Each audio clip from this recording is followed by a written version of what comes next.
Hello, everybody, and welcome to another episode of Box Office Talk. This is the show where I break down what happened at the box office, see if my predictions for the top 5 are correct, and make predictions for next week's top 5. So let's get right on into it. Last week I predicted that number 1 would be Logan, number 2 would be Get Out, number 3 would be the Lego Batman movie, number 4 would be Before I Fall, and number 5 would be The Shack. And as is kind of tradition with the Box Office Talk episodes, I got the 5 movies right, but as far as the order goes, I only got 2 out of 5 of those predictions right. So let's just get right on into what actually happened. Number 1, obviously, no question, Logan. It made $85 million this weekend, and this is only on a budget of $97 million, so it's already on its way to making a great profit. And on the worldwide chart, it already has doubled that $97 million budget. It is at $237 million worldwide. It's on its way to triple that $97 million budget. I am so happy that it's doing that, but it's kind of obvious that this movie would make a lot of money because this is the Wolverine movie that everyone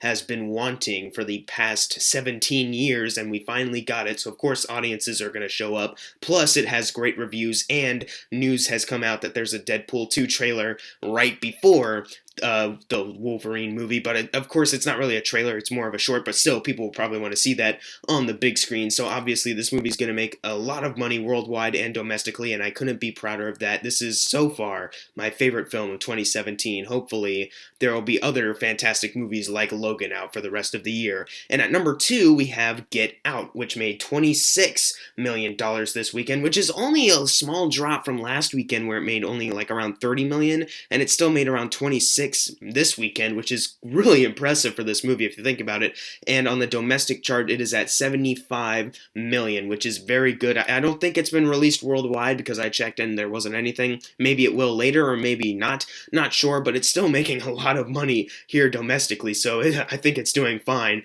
And at number 3, here we go, we have The Shack. My first prediction wrong. It made $16 million this weekend, which is kind of obvious that it would make this amount of money. It is a movie kind of about faith, if I'm correct with that. So of course there's obviously an audience for it. For me, I'm not really the demographic for this movie. I have no interest in seeing it, but at least they got some people seeing it, and it's only on a budget of $20 million, which means it only needs like $24 million more to double that budget, which it might be able to do, as we've seen other faith-based kind of movies do before. At number 4, however, we have the Lego Batman movie, which made $11 million, and that adds to a domestic total of $148 million, and on the worldwide chart, it is at $256. And that's super fantastic for the Lego Batman movie. I'm so glad that it's making as much money as it is. It only needs $12 million more domestically to double the budget, but it already has, I think it's already, it's already tripled its budget worldwide, and that's super fantastic. Maybe we'll get a Lego Batman sequel?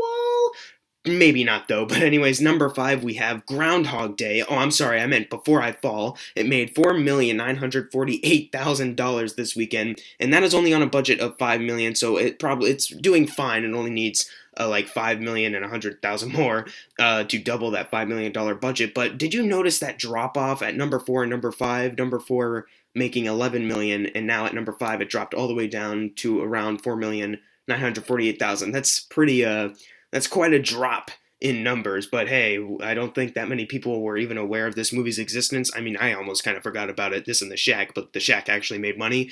But anyways, number 6, we have John Wick Chapter 2, very close to Before I Fall, so these may flip-flop when the actual numbers come in.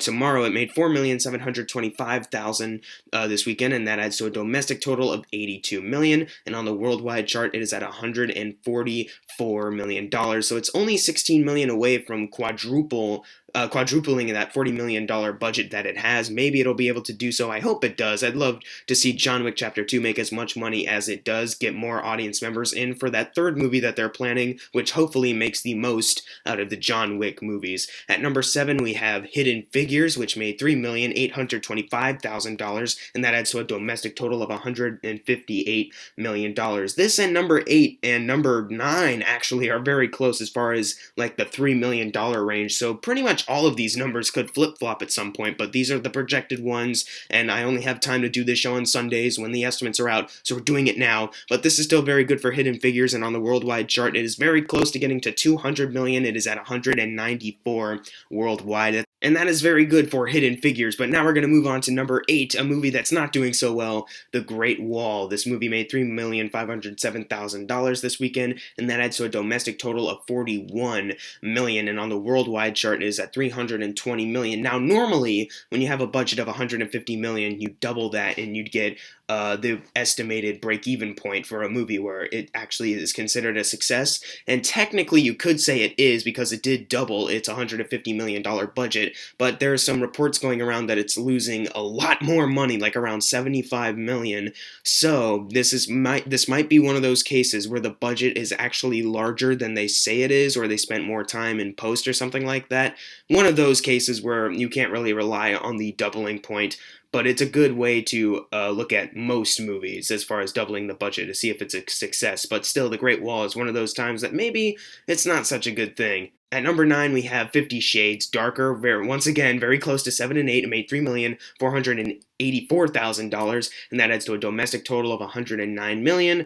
And on the worldwide chart, it's at 356 million. I probably should be really pissed off about this, but it's almost out of the top 10. Just at least one more week, and it'll be gone, please. Moving on to number 10, which is La La Land. This movie made $2 million, and that adds to a domestic total of $145 million, and on the worldwide chart, it is at $396 million. It's just $4 million away from getting to 400 million worldwide, but hey, this is still really good for La La Land, and even winning Best Picture. Oh wait, I'm sorry, the winner was Moonlight. I apologize deeply. I'm actually kind of surprised that Moonlight didn't get into the top 10 because that won Best Picture, but La La Land is still making a lot of money, so at least they got that going for it. And now it's time for the fun part, the predictions for next week's top 5. Now, this is actually, I think, going to be very easy. There's only one wide release coming out, and I'm going to predict that to be number 1, and that movie is Kong Skull Island. Then I'm going to say number 2 is Logan. Number 3 is Get Out. Number 4 is The Shack. And number 5 is the Lego Batman movie. But what are your predictions for next week's top 5? Leave it in the comments below. And if you got your predictions right for this week, you're going to get a shout out right now.